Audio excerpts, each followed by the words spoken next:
Faye Ann Potter told me that her brother had a sighting on the way to the moon, and she told me that before any of that shit ever came out. She said they saw something that followed them to the moon, and she wasn't sure for how many days, but she told me, Faye, I swear on my life, Faye Ann Potter told me that. Who's her brother?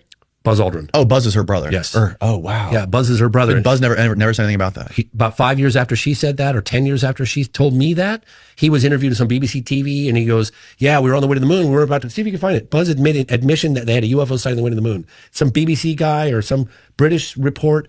Yeah, man. And I was like, oh my God, why didn't I get that? Now I had. Is it video or no? They did get some. Yeah. But hang on.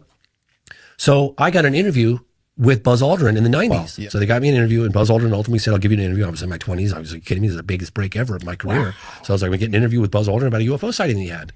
So he goes, I'm going to be in, when someone says yes at that level, you're okay. I'm on book tour. I'm going to be in the south of France. So I'm going to have to meet you, and you have to meet me in Monte Carlo.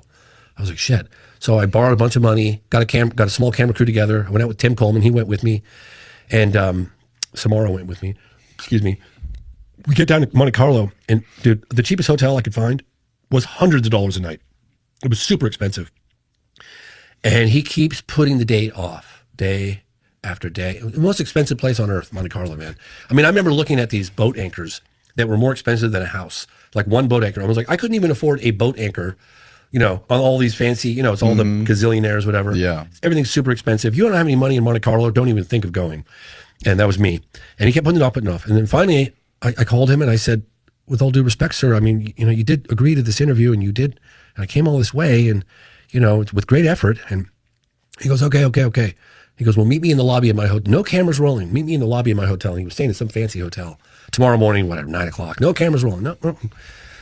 So I'm like, okay, finally this is going to happen. And then I'm in the lobby, and I'm with Tim Coleman, Samara Pardee, and we're sitting down in a little cafe in the lobby, and we're having like a croissant and a coffee.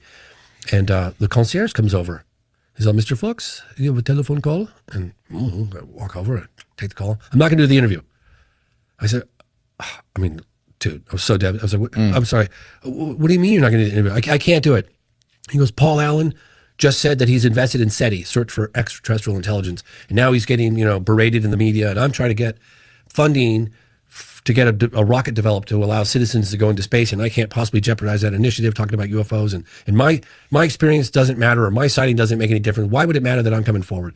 I said, well, with all due respect, sir, like it takes people of your stature to come forward to help elevate the phenomenon in the story. I mean, your story is of tremendous importance, And he didn't say I didn't see a UFO or I never had an experience. He just said, I'm not doing it. And that was it.